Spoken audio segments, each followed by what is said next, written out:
जय श्री राम। रामायण सिंधी शायरी में व्याख्या हिंदी में प्रश्न 94 अरण्यकांड। इसके पहले रावण जब सीता को ज़बरदस्ती उठाकर आकाश मार्ग से जा रहा है तब सीता माता पुकार रही है। उसकी पुकार जटायु ने सुनी और वो बिजली की गति से रावण के पीछे भागा। अब आगे।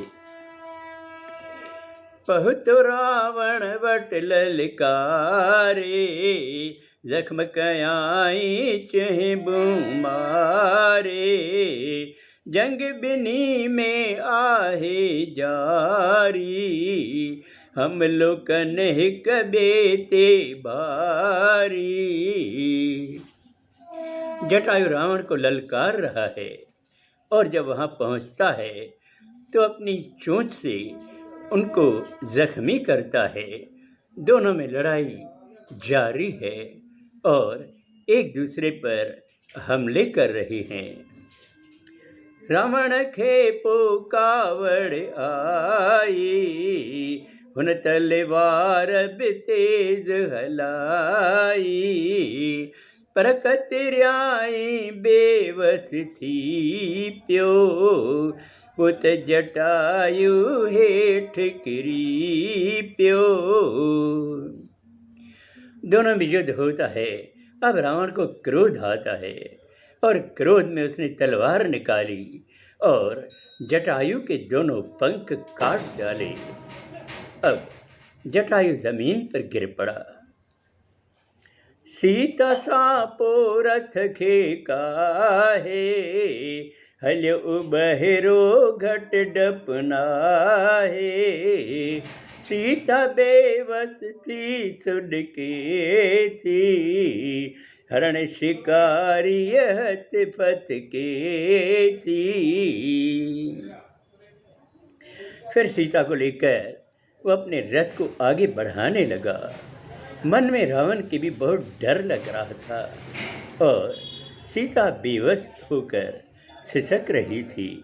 ऐसा लग रहा था कि कोई हिरनी शिकारी के हाथ लग गई हो।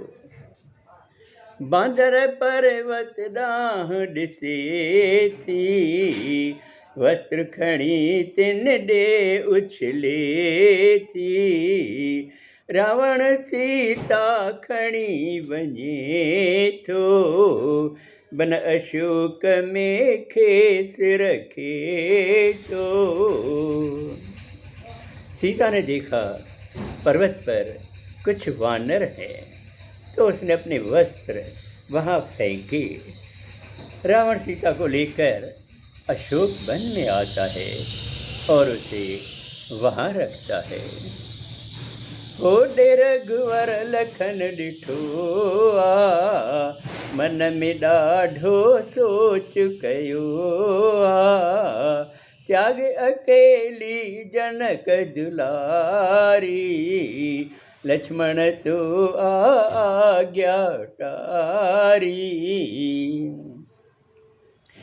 उधर जब श्री राम दैत्य को मारने के बाद जिसने हिरण का रूप धारण किया था, उस मारीच को मारकर जब लौट रहे थे तो उन्होंने सामने लक्ष्मण को देखा।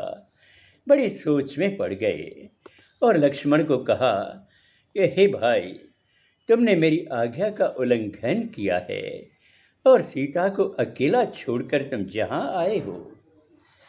हितेरा कासन झुंड बिआहे, शायद सीता आश्रम नाहे, लखन बधी हथ अर्ज करे थो, नाथन मुहिंजो डोह चवे थो। श्री राम ने कहा, लक्ष्मण, यहाँ राक्षस बहुत ज़्यादा हैं और मुझे ऐसा लग रहा है कि अब सीता आश्रम में नहीं है। लक्ष्मण ने हाथ जोड़कर विनती की कि हे प्रभु, मेरा कोई दोष नहीं है, माता ने ही मुझे ज़बरदस्ती क्रोध करके आपके पास भेजा था। अब आगे अगले सोमवार को। जय श्री राम।